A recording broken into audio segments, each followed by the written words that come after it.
Well, tough one tomorrow. I mean, rewatching our game, the first one obviously did not a lot you could take from it. Totally different team, but they absolutely out toughed us. Were just more physical than we were, offensively as well as defensively. So our guys have got to get over last game and learn from it, and take confidence from it. The one thing that I said over and over again since we've had the injuries is that we still have enough, and we showed that versus Michigan, but just came up a little bit short. But I was proud of their effort, and now we got to go find a way to beat a very good Nebraska team. You have enough, but you need to play perfect to win. Right? Got to play as close to perfect to win, because we're seeing that, and I thought we were close.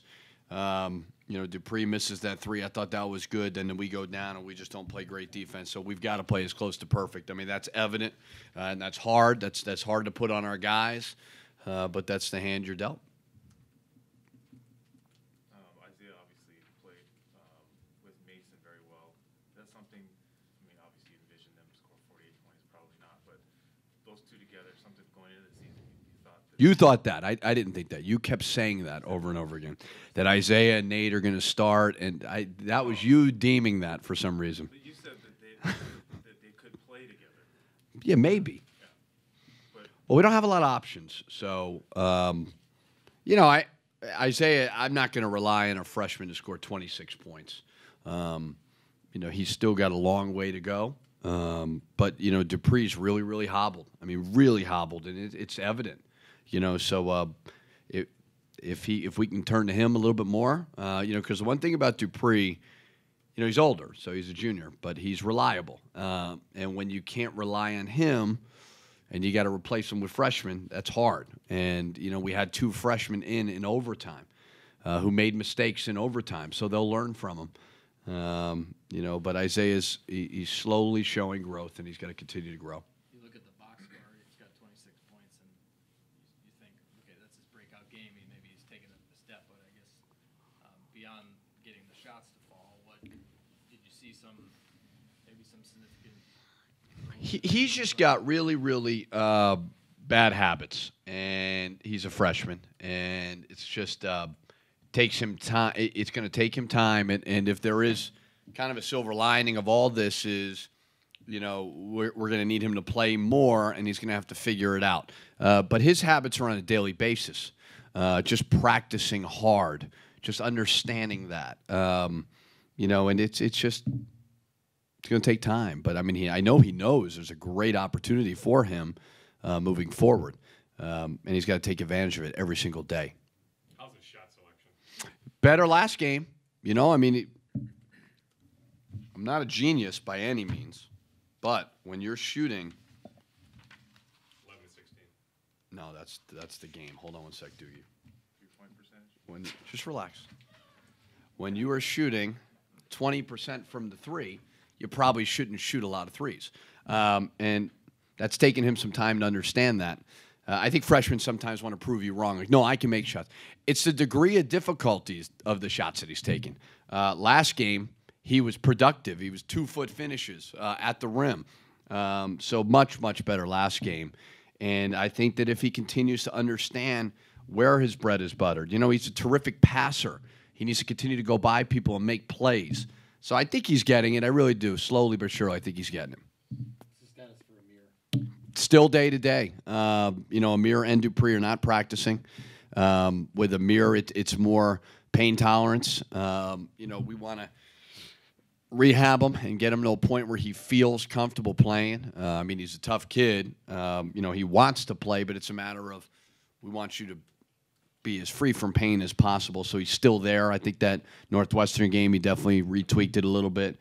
So it's kind of a day-to-day, just every day, seeing where he's at. Would he be the likely matchup on Palmer then? Or Yeah, ideally. But I don't know if he's going to play. With Nate, obviously, after the game, we talked to him. He was probably as frustrated as I've seen him all year. Making that shot, sending it overtime. But this is his senior year. Do you sense that part of him is just really grinding and just feeling the pressure of? I thought that would be very normal, right? To put too much pressure on yourself and mope around. Woe is me. This isn't fair. You know, we had a top 25 team, and all of a sudden, all this stuff happens out of our control. And I haven't seen it, to be honest. Maybe one or two bad days, but for the most part, he's been very, very businesslike. He's playing well. He's playing to win. You know, he's not playing just for himself. So I'm proud of him for that, because the normal thing would be to fall into that trap, and he has not done that at all. He has competed. He's playing 45 minutes. I mean, that's the second time I think I've played him 45 minutes in a game. That's not easy to do, and he's battling. I mean, he's a competitor. He's a warrior, and he's leaving it all out there, so I do appreciate it. Did you try to talk to your players to take confidence from Saturday's game? Are you reaching out to any of your mentors or people in your coaching circles to kind of help you through a tough season here? Well, this is kind of understandable. So it's a little bit different. I think every coach has their, what is it, revisionist history of they believe that they have these certain injuries, like, they all say it. And I always say, no, you haven't had this experience, but whether they have or not, we've all had seasons where you have things that are out of your control, and there's such a fine line between a good season and a mediocre season, and a lot of it has to do with being healthy. I mean, last year, we were good until the end, right? And then Akeem got hurt. We lose to Michigan State. We lose the Middle Tennessee game. Nate gets hurt as well. So a lot of it is getting lucky. And I think coaches understand that. Fans and media may not always understand that, or I'm sure they do understand it. They may not want to understand it. So, no, I don't need advice on this one. I understand it. It's just a matter of keeping our guys positive and getting them to understand that let's compete to the very, very best of our ability. And I thought we did that versus Michigan. Certainly understandable, but is it just crazy to think, like, circle back 1 month ago? Yeah. February 5th. January 5th, heading into the Indiana game, you're coming off the Illinois victory. Yeah. Just 1 month, like, how much has changed in just 1 month? Yeah, it's crazy. And it's hard. It's hard. Like, I thought 2 years ago, as difficult as losing was, we really felt we are building. We really felt it. And we felt like we were building towards a team last year and this year. We really felt like, okay, this was going to be our year where we could make a run at the Big Ten title. We could go deep in the tournament. We felt that. And then for it to change just in the middle of the season is really, really hard. So I'm not going to act like it's not difficult. But you got to accept it. You got to move on, and you got to compete your butts off for each other. And I think we're starting to get that. I'm proud that they're not feeling sorry for themselves. It is what it is. Nobody's going to feel sorry for us. And I think most rational people understand. Some may not, and I can't control that either. Coach Miles, you're close with him. For him to have this kind of season, it was kind of like, I guess, you going into last year where he needed to prove a lot. What is it like for him? I needed to prove a lot last year. No, it's similar type team. Impactful transfers. Obviously Palmer he's taken off. And some nice pieces that grew, like on kind of a team that was young, Glenn Watson and Roby and guys like that. So it all kind of blended together, and it took some time early. So they do remind me of our team last year a little bit. Anytime you're a coach and, like Coach Miles may not claim he hears it, but when people are calling for your head and then you get to come back and have a great year and prove some people wrong, I know it felt good for me last year. So I'm sure it probably feels good for him as well. So I want him to have great success. I mean, I want him to lose tomorrow and then have great success. But I am happy for him. He works hard and does it the right way. And obviously his team is one that, is built on the transfers, and we talked about that before. But how important is it when you have a team like that to have the younger pieces that, even after a year like they have, to keep, and like you have right now, to look forward to the future? A lot of people are looking forward to even the future for this team. Yeah, so to me, it's like for them last year, I don't know how many games Nebraska won. But when you have a tough year and people are on your program and they're on your coach, and the normal thing for people to want to do is transfer.